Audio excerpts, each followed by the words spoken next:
Hello everybody, very important lesson. I can find trig ratios using SOHCAHTOA, the reciprocal functions, and all students take calculus. There are three different ways this can get started. You could be given a trig ratio, you could be given a point, you could be given a circle. They'll start a little bit differently depending on what we get for each of those, but they're all going to end the same way.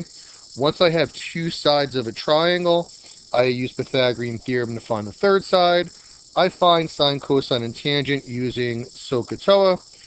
I then do my reciprocal functions. Sine goes with cosecant, cosine goes with secant, cotangent goes with tangent, and then we check our signs. When we're doing Pythagorean theorem for the third side, if it's a Pythagorean triple, we can skip that step. It's not going to always be a triple, but if you can, then do it.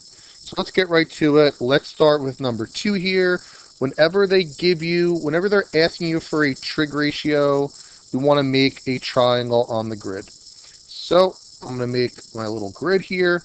It says we're in quadrant 3. So from the origin, I go into quadrant 3. I always go to the x-axis. That's my angle. SOHCAHTOA, sine is O over H. O is 3. H is 5. Ignore the sine for now. I need to find the third side. That is a Pythagorean triple, so it's a 3, 4, 5. Now that I have that, I am going to do SOHCAHTOA. SOHCAHTOA. And again, once I get to this point, all three questions are going to be the same. It's just getting up to the step that was a little bit different. Cosine is adjacent over hypotenuse, 4 over 5. Sine opposite over hypotenuse, 3 over 5. Tangent opposite over adjacent, 3 over 4. Secant's the reciprocal of cosine. Cosecant's the reciprocal of sine. Cotan is the reciprocal of tan. Now our signs. All students take calculus in quadrant 3. Tangent and its reciprocal are positive. Everything else is negative. So that's one way it could start. If they give you a trig ratio, you just pop those values from the trig ratio into your triangle. From there, every question is going to be the same. You do Pythagorean theorem or Pythagorean triple to find the third side. This one was a triple. We do SOHCAHTOA. We flip them. We check their signs using all students take calculus. You may be given a point. Number 6 here, I'm given a point. So I am going to draw my grid for -7, origin x-axis. And at this point is 4 comma -7. It means that this length is 4 and this length is 7. I'm not going to put -7 because it's the length of a triangle. We go from there. From here, it's the same thing we just did. So I'm going to use Pythagorean theorem or Pythagorean triple. This is not a triple. So I'm going to do my Pythagorean theorem.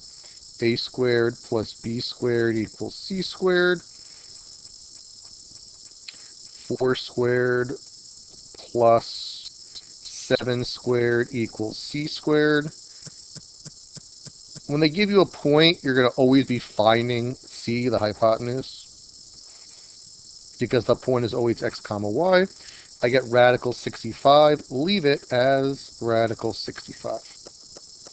Now we do SOHCAHTOA. Sine, cosine, adjacent over hypotenuse, 4 over radical 65. Sine, opposite over hypotenuse, 7 over radical 65.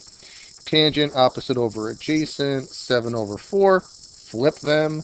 Rad 65 over 4. Rad 65 over 7. 4 over 7. Now, signs. All students take calculus. In quadrant 4, cosine is positive. Everything else is negative. And the other little piece we talked about, we don't want a radical in the denominator. Sometimes it'll matter, sometimes it won't. To get rid of a radical in the denominator, multiply top and bottom by the radical.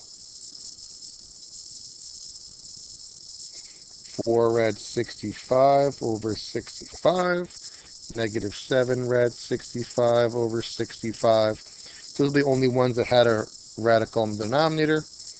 Those are your 6 answers. On a Regents problem, they're not going to ask you to do all 6 of them. They're going to ask for one of them. But before we can find one of them, we need to make sure we can find all of them. The next lesson is Regents practice. Those are more Regents style, but this is the math that you need in order to do them. So I said there's 3 different ways it could start. One is with the trig ratio. 2 is with a point. And then there's actually a kind of a 4th we'll talk about. 3rd is with a circle. Let's do number 10. I'm just trying to keep it out of quadrant 1. Just because quadrant 1, everything's positive. It's a little bit easier. Circle centered at the origin. It's not the unit circle. It's a circle centered at the origin. It says that we're in quadrant 2. So again, origin, x-axis. The radius is 4. The radius is the hypotenuse. That's what you need to know about the circle. The radius is the hypotenuse. It says the x-coordinate is 2, so this is 2. And from here, it's the same as the rest. So it's not a triple. So a squared plus b squared equals c squared.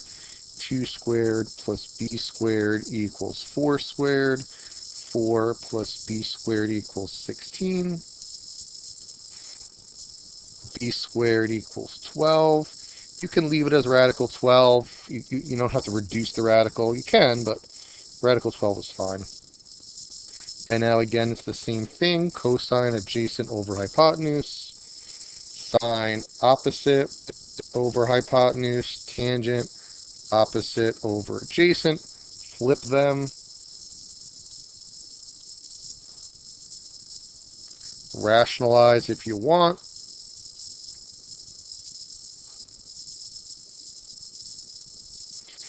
Reduce if you want. That's 1/2. That's 2. You can leave it as rad 12 over 4. You may need to reduce the radical. You may not. 2 rad 12 over 12. 4 rad 12 over 12. So like you could reduce each of those. That could be like rad 12 over 3 and rad 12 over 6. The 2 and the 12 reduced. The 4 and the 12. You may see them reduce, you may not. If it's open response, it doesn't really matter. What does matter, all students take calculus. We're in quadrant 2, so sine and its reciprocal are positive. Everything else is negative.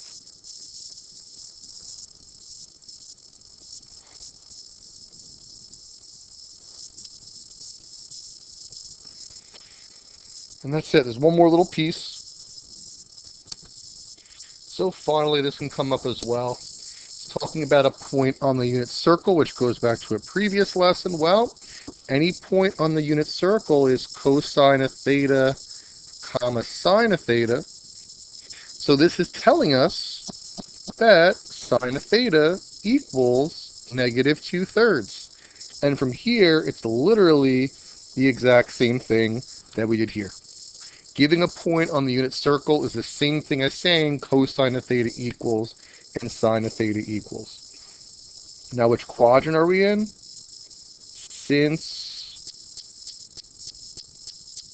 Where did it go? Since it says that x is positive and cosine is positive and sine is negative, that's got to be quadrant 4. So I'm going to just sketch my grid. I'm in quadrant 4. Again, cosine is positive and sine is negative. Sine is opposite over hypotenuse. To find the third, I do Pythagorean theorem. So let's go 2 squared plus b squared equals 3 squared. 4 plus b squared equals 9. B squared equals 5. So b is radical 5. Cosine is adjacent over hypotenuse. Cosine is opposite over hypotenuse. Tangent is opposite over adjacent. Flip them for the reciprocal functions. I don't know why they're so far away. It's kind of annoying. 3 over, let's just put them underneath. So secant, cosecant, cotangent.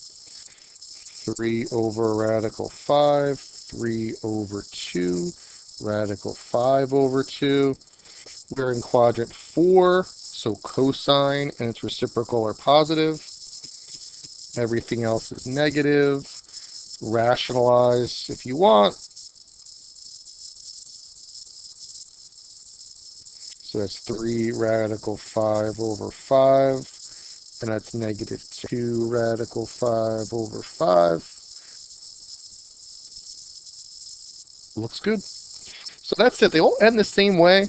Once you have your triangle, you just do Pythagorean theorem or a Pythagorean triple to find the third side. You do SOHCAHTOA, you flip them. Don't forget, all students take calculus. The 3.5 ways that it starts. If it gives you a trig ratio, you just pop those into the triangle using SOHCAHTOA. And again, if they give you the unit circle, that is telling you cosine theta equals sine theta equals. Option 2, they can give you a point that it passes through. Just plot that point.